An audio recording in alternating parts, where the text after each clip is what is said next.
जिज्ञासया पायदात् साधुवी लेभे गतिमित्रार्थ चिन्तां ततो अयम् कं वा दयालुं शरणं व्रजे।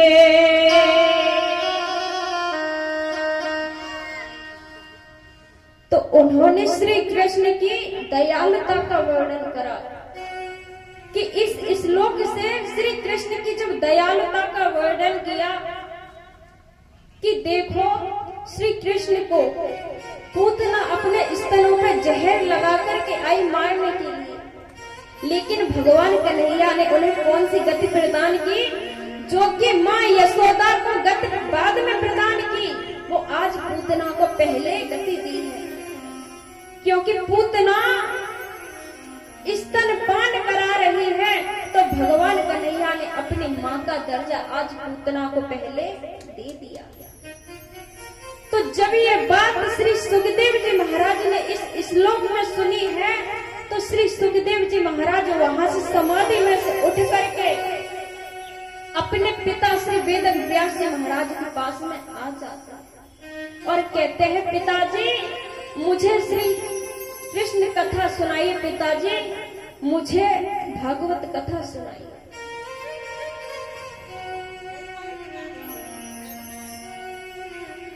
तो श्री वेद व्यास जी महाराज ने श्री सुखदेव जी को राजा जनक जी के यहाँ पे भेज दिया।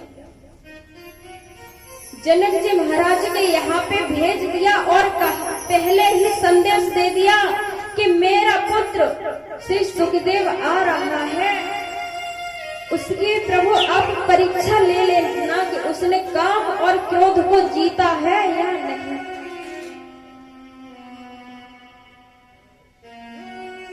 तो जब जनक जी महाराज के द्वार पे जैसे ही श्री सुखदेव जी महाराज पहुंचे हैं और कहा कि मैं व्यास नंदन श्री सुखदेव आपसे वेदांत का पाठ पढ़ना चाहता हूं। तो जब ये बात कही है, तो राजा जनक के सैनिकों ने कहा कि गुरुदेव ऐसे ऐसे व्यास नंदन श्री सुखदेव जी महाराज आपसे वेदांत का पाठ पढ़ना चाहते हैं। तो जनक जी महाराज ने कहा कि जाओ कह दो जाकर के, अभी 5 दिन तक कोई टाइम नहीं है, कोई समय नहीं है। तो जब ये बात कही है, तो ऐसे परम महान श्री सुखदेव जी महाराज ने कैसे कि 5 दिन तक श्री राजा जनक के द्वार पर खड़े हैं, उस धूप में तप रहे हैं। तो राजा जनक ने कहा अपने सैनिकों से कि जाओ जाकर के देखो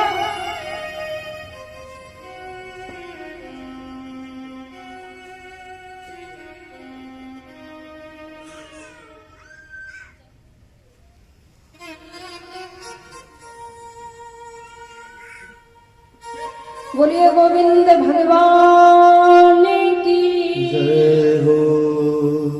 तो कहा कि जाओ जाकर के देखिए, यदि व्यास नंदन श्री सुखदेव जी के मुख पर अगर जरा भी क्रोध की मूर्छा दिखाई दे तो उन्हें वापस कर देना। लेकिन श्री सुखदेव जी महाराज का मुख, जो कि 5 दिन पहले जैसे चेहरे की आकृति है, वो ही आज है। तो सैनिकों ने कहा कि गुरुदेव वो तो प्रभु के लाडले के समान कि जैसे 5 दिन पहले मुख था वैसा ही आज है, उनके मुख पे जरा भी क्रोध की छाया नहीं है। तो जब ये बात कही है, तो राजा जनक दौड़ते हुए जाते हैं कि मैंने एक संत का अपमान कर दिया, कि मैंने एक संत का अपमान कर दिया, मुझसे ये कैसे भूल हो गई। आदर सम्मान से अपने राज्य में लेके आए, महल में अंदर लेके आए और कहा, अपने सैनिकों से कह दिया कि जाओ जाकर के कह दो कि सुखदेव ने काम और क्रोध को जीता है। तो जब श्री सुखदेव जी महाराज ने कहा कि महाराज मैं आपसे वेदांत का पाठ पढ़ना चाहता हूँ, तो जनक महाराज ने कहा कि आप तो स्वयं वेदांत का स्वरूप हो, आपको मैं क्या वेदांत का पाठ पढ़ा। तो जब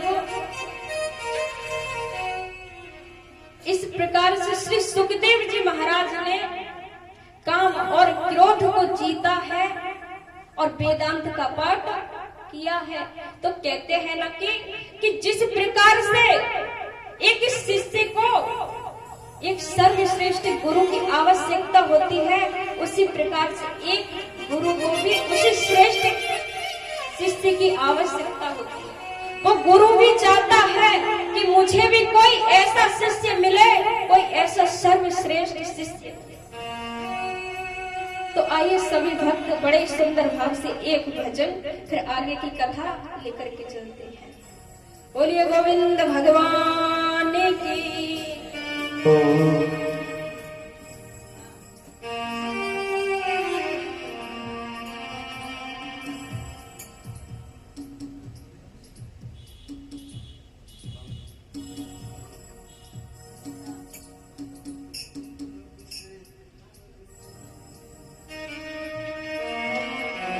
कब से पुकारते हैं आ जाओ मुरली वाले, कब से पुकारते हैं आ जाओ मुरली वाले, कब से पुकारते हैं आ जाओ मुरली वाले, कब से पुकारते हैं आ जाओ मुरली वाले।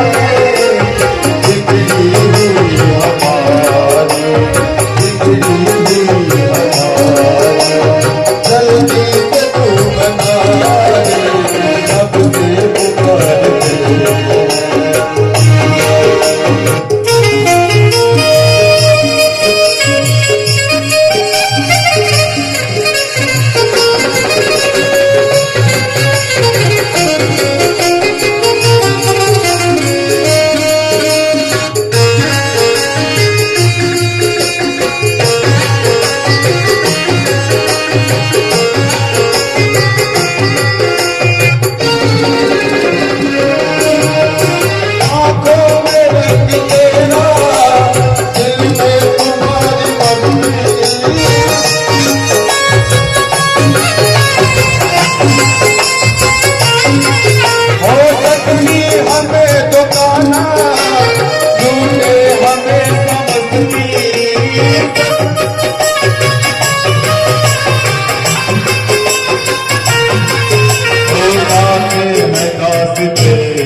तुम्हारे आप